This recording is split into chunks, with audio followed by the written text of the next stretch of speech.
Hello everyone, स्वागत है आप लोग का हमारे यूट्यूब चैनल एस्ट्रोनॉमी क्लास में। आज के इस वीडियो में हम बिहार पैरामेडिकल एग्जाम 2024 के लिए जो है वर्ब यानी कि क्रिया को जो आपका हिंदी व्याकरण का चैप्टर है इसको लेकर आए हुए हैं और इसके जो हम सारे पॉइंट्स को, इसके प्रकार को जो हम आज अच्छी तरह से समझने वाले हैं और इससे जो है आपके एग्जाम में भी क्वेश्चंस पूछे जाते हैं। तो वीडियो को अंत तक ज़रूर देखें और ज़रूर इन सारे को जो है समझ कर जाएँ।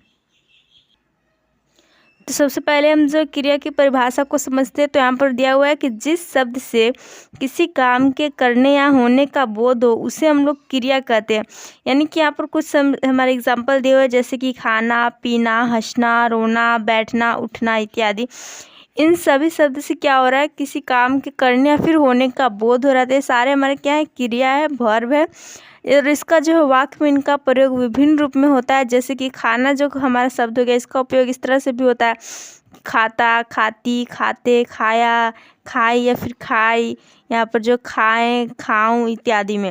जैसे कि यहाँ पर एग्जाम्पल के द्वारा समझाया जा रहा है, उसने भात खाया। तो यहाँ पर जो खाया हो गया वो क्या हो जाएगा, एक क्रिया हो जाएगा, वर्ब हो जाएगा। ओके। और मैंने रोटी खाई, तो इसमें खाए भी जो क्या हो जाएगा, एक वर्ब हो जाएगा।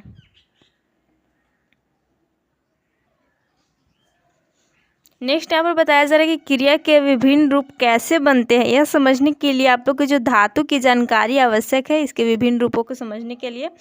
तो यहाँ पर हम अब जब धातु के बारे में देखते हैं तो धातु क्या होता है, तो क्रिया के मूल रूप को ही धातु कहते हैं। यानी क्रिया के मूल रूप को हम लोग क्या कहते हैं, धातु कहते हैं। जैसे कि यहाँ पर देख सकते हैं, आ है, जा है, खा, पी, पढ़, लिख, रो, हंस, उठ, बैठ, टहल इत्यादि। ये सारे क्या है, ये धातु है। इन्हीं मूल रूपों में जो है ना, नी, ने या फिर ताती, ते या फिर ये या फिर जो है ऊ, यहाँ पर गागे गे, ये सब प्रत्यय लगाते हैं हम लोग। प्रत्यय लगाने से क्रिया के विभिन्न रूप बनते हैं। जैसे कि देख सकते हैं यहाँ पर बताया जा रहा है, अगर हम जो इन सभी जो यहाँ पर शब्द दिए हुए हैं, धातु दिए हुए हैं सभी, इसमें अगर हम ना प्रत्यय लगाते हैं तो क्या बन जाएगा, क्रिया एक बन जाएगा। जैसे कि आना, जाना, यहाँ पे खाना, पीना, पढ़ना, लिखना, रोना हो जाएगा, हंसना, उठना, बैठना। अगर हम इन सभी में ता प्रत्यय लगाते हैं, प्रत्यय क्या होता है, शब्दों के पीछे लगता है। तो यहाँ पर हमारा क्या हो जाएगा, ये आता हो जाएगा, जाता, खाता, पीता, पढ़ता, लिखता, यहाँ पर हो जाएगा रोता, हंसता, उठता, बैठता। तो ये सारा हमारा धातु क्या होता है, तो क्रिया के मूल रूप को हम लोग धातु कहते हैं। ओके। अब हम लोग जो है धातु के भी जो है भेद जो कितने होते हैं इसको देखते हैं। तो धातु के जो दो भेद होते हैं, मूल धातु और यौगिक धातु। मूल धातु क्या होता है, तो यह जो है स्वतंत्र होता है और किसी दूसरे पर आश्रित नहीं होता। यानी कि ये जो एकदम स्वतंत्र होता है, इंडिपेंडेंट होता है, किसी दूसरे पर जो डिपेंड नहीं होता, आश्रित नहीं होता है। जैसे कि यहाँ पर दिया हुआ है, आ, जा, लिखा, ले, लिख, पढ़, दे, जग, ये सारा क्या, ये सारे जो है स्वतंत्र यहाँ पर जो है, तो ये मूल धातु कहलाएंगे। नेक्स्ट यहाँ पर यौगिक धातु की बात करें तो सामान्य भाषा में इसे जो है क्रिया कहते हैं। यौगिक धातु को सामान्य भाषा में क्रिया कहते हैं। यह स्वतंत्र नहीं होता है। मूल धातु में किसी अन्य मूल धातु या प्रत्यय को जोड़ने से यौगिक धातु बनता है। यानी कि जो मूल धातु है इसमें जो है यहाँ पर प्रत्यय अगर हम जोड़ देते हैं तो क्या होता है, यह यौगिक धातु बन जाता है और इसे सामान्य भाषा में क्रिया कहते हैं, क्योंकि क्रिया भी जो है धातु में प्रत्यय जोड़ देने से बनता है। जैसे कि यहाँ पर दिया हुआ है, बैठना, जाना, बैठ जाना, हंसना, हंस देना, यहाँ पर जो है जगना, जगाना, यहाँ पर जो है हथियाना, गरमाना इत्यादि दिया हुआ है। और यौगिक धातु जो है वो 3 प्रकार से बनती है। किस प्रकार से, तो देखिए सबसे पहले जो मूल धातु और दूसरे मूल धातु के संयोग से जो यौगिक धातु बनती है उसे हम लोग संयुक्त क्रिया कहते हैं। यानी कि मूल धातु और मूल धातु के संयोग से बनती है तो उसे हम लोग क्या कहते हैं, यौगिक धातु कहते हैं। जैसे हंसा है यहाँ पर मूल धातु, और एक है दे, तो हंसा देना बन गया। खा और जा तो खा जाना। चल प्लस पढ़ बन गया, यहाँ पर चल पढ़ना। ये सारे हमारे क्या होगा, ये जो है संयुक्त क्रिया कहलाएंगे। जब मूल धातु एक जो मूल धातु है दूसरे मूल धातु के संयोग से यौगिक धातु बना रही है तो इसे हम लोग कहते हैं संयुक्त क्रिया। ओके। नेक्स्ट यहाँ पर हमारा दिया हुआ है दूसरा, यहाँ पर मूल धातु में प्रत्यय लगने से जो यौगिक धातु बनती है वह अकर्मक या सकर्मक या प्रेरणार्थक क्रिया होती है। यानी कि मूल धातु में हम जब प्रत्यय लगा के जो यौगिक धातु बनाते हैं वह क्या होती है, तो अकर्मक क्रिया हो जाती है, सकर्मक क्रिया हो जाती है या प्रेरणार्थक क्रिया हो जाती है। इसके एग्जाम्पल को हम देखते हैं। जैसे कि यहाँ पर दिया हुआ है, जो देख सकते हैं मूल धातु यहाँ पर है, जग है यहाँ पर, और प्रत्यय हम जो अलग अलग लगा रहे हैं।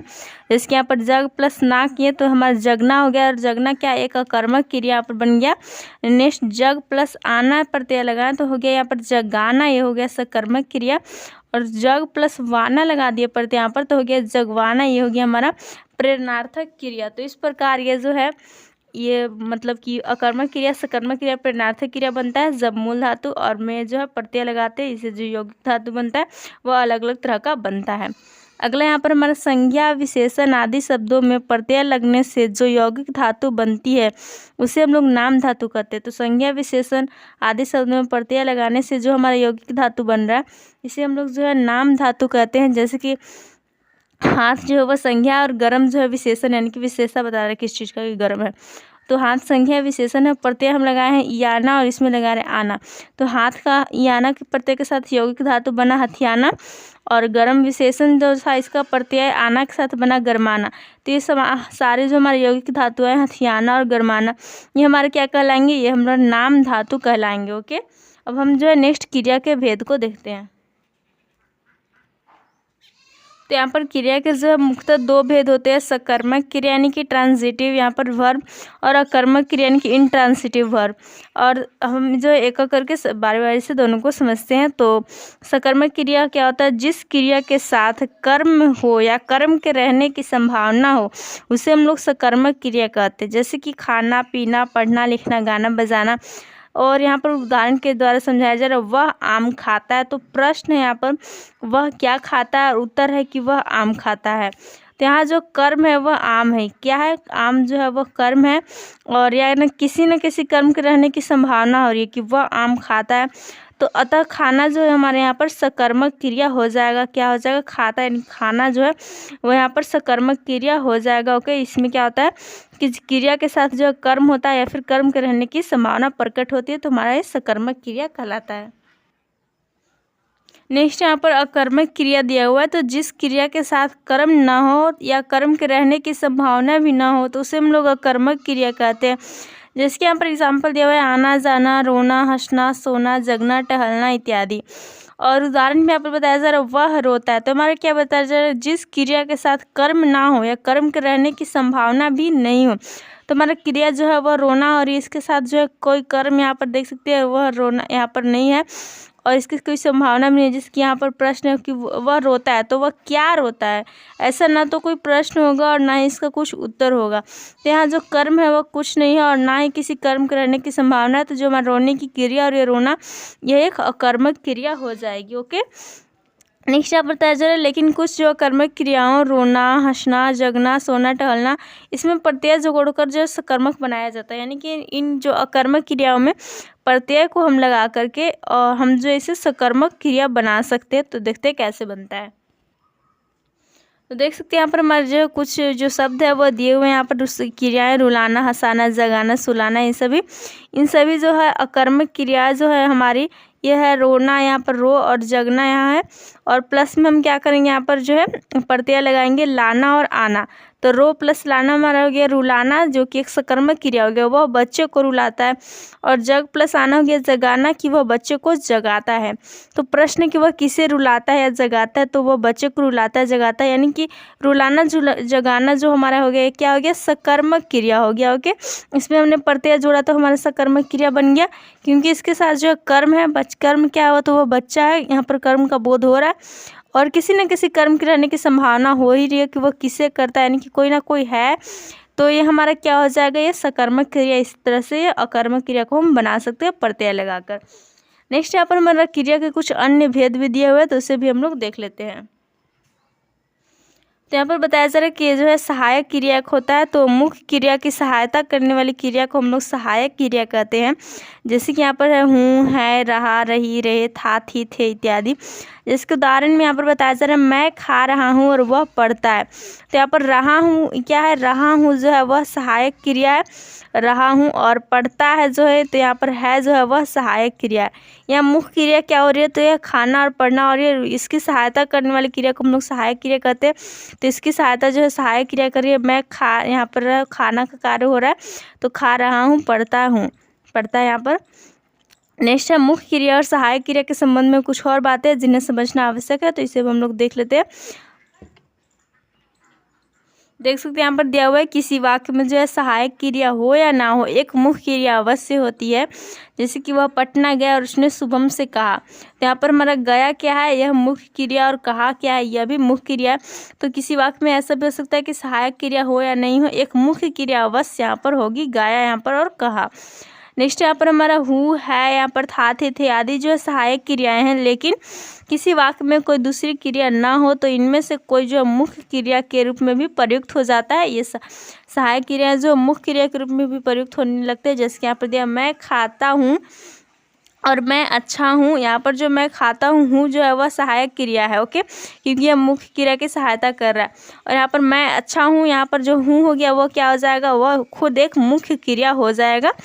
नेक्स्ट हमारा उसने खाया है, तो यहाँ पर जो खाया है मुख्य क्रिया की सहायता कर रहा है, तो ये सहायक क्रिया हो गया। और उसने उसे एक कलम है, तो यहाँ पर जो हमारा है हो जाएगा, ये मुख्य क्रिया हो जाएगा। तो इन सभी जो है सहायक क्रिया है, लेकिन कभी कभी जो है क्या होती है, कोई दूसरी क्रिया अगर यहाँ पर नहीं है तो यह जो है मुख्य क्रिया का कार्य करने लगती है, ओके। नेक्स्ट पॉइंट यहाँ पर संयुक्त क्रिया में प्रथम क्रिया जो है वह मुख्य क्रिया होती है और बाकी सहायता करने वाली सहायक क्रियाएं हैं। यानी कि यहाँ पर दिया हुआ एक संयुक्त क्रिया, वह बैठ गया था, तो बैठ गया में हमारा क्या है, प्रथम क्रिया जो है मुख्य क्रिया होती है, यानी कि जो यहाँ पर बैठना है यह मुख्य क्रिया है, और बाकी जो है सहायता करने वाली सहायक क्रियाएं होती हैं। यहाँ पर जो गया है या फिर जाना था से जो है सहायक क्रियाएं हैं, गया यहाँ पर था जो है क्या है, ये सहायक क्रियाएं हैं, ओके। नेक्स्ट आप बताया जा रहा है कि जो गा घी गे को कुछ लोग जो भ्रमो सहायक क्रिया समझते हैं, लेकिन ये सहायक क्रिया नहीं है, ये जो आपके प्रत्यय हैं, ओके। जैसे कि बताया जा रहा है मैं खाऊंगा, तो यहाँ पर खाना जो मुख्य क्रिया और सहायक क्रिया कुछ भी नहीं है। तो यहाँ पर हम गा को हम लोग क्या समझेंगे, गा जो है वो सहायक क्रिया नहीं है बल्कि एक प्रत्यय है, ओके। इसमें प्रयुक्त जो खाऊंगा क्रिया मूल धातु जो है खा है, और इसमें दो प्रत्यय जुड़े हुए हैं ऊ और गा, अर्थात यहाँ पर खा जो मूल धातु है और ऊ जो है वह प्रत्यय है और गा भी प्रत्यय है, तो ये बन गया हमारा खाऊंगा पूरा का पूरा शब्द। देख सकते हैं यहाँ पर जो है इस टाइप से जो है खाऊंगा शब्द बना है। नेक्स्ट यहाँ पर हमारा पूर्वकालिक क्रिया, तो जब कर्ता एक क्रिया को समाप्त कर उसी क्षण कोई दूसरी क्रिया आरंभ करता है तब पहली क्रिया जो है पूर्वकालिक क्रिया कहलाती है। जैसे कि यहाँ पर दिया हुआ है, उदाहरण के द्वारा हम समझते हैं, वह खाकर सोने गया और वह आकर बैठ गया, यानी कि कर्ता जो एक क्रिया समाप्त किया, वह खाना खा लिया, उसके बाद उसी क्षण कोई दूसरी क्रिया आरंभ किया, यानी कि वह जाकर के सो गया। तो जो पहली क्रिया है हमारी, यानी कि जो खाकर हो जाएगी, वह क्या होगी, पूर्वकालिक क्रिया कहलाएगी। और वह आकर बैठ गया, तो सबसे पहले आने का कार्य हुआ, उसके बाद तुरंत बाद बैठने का कार्य हुआ, तुम्हारा जो आकर हो जाएगा यह पूर्वकालिक क्रिया हो जाएगा, ओके। नेक्स्ट यहाँ पर हमारा प्रेरणार्थक क्रिया, और लास्ट के यहाँ पर जो है इसका टाइप है, जिस क्रिया से अज्ञात हो कि कर्ता स्वयं कार्य ना कर किसी दूसरे को कार्य करने के लिए प्रेरित करता है, तो उस क्रिया को प्रेरणार्थक क्रिया कहते हैं। यानी कि यहाँ पर हमारा उदाहरण दिया हुआ है, माँ बच्चे को खिलाने आई है, यानी कि इससे ज्ञात हो रहा है कि कर्ता जो है स्वयं कार्य ना कर किसी दूसरे को कार्य करने के लिए प्रेरित कर रहा है, यानी कि माँ बच्चे को जो खिलाने आई है, तो जो खिलाना है शब्द यह प्रेरणार्थक क्रिया हो जाएगा। इसी तरह यहाँ पर वह पत्र लिखवा रहा है, तो जो लिखवा रहा है यह जो है प्रेरणार्थक क्रिया यहाँ पर हो जाएगा, ओके। तो आज के वीडियो में हमने जो है क्रिया को, वर्ब को जो है पूरा का पूरा उसके टाइप को, और उसके अलावा यहाँ पर जो धातु दिया हुआ था उसके भी टाइप को, सारे को जो है अच्छी तरह से समझ लिया। इससे आपके क्वेश्चंस भी आते हैं। तो वीडियो पसंद है तो वीडियो को लाइक करें, दोस्तों के साथ शेयर करें, और फिर ऐसे वीडियोज़ के लिए हमारे चैनल को जरूर सब्सक्राइब कर लें, और हर एक नोटिफिकेशन के लिए टेलीग्राम लिंक को जरूर ज्वाइन कर लें। Thanks for watching.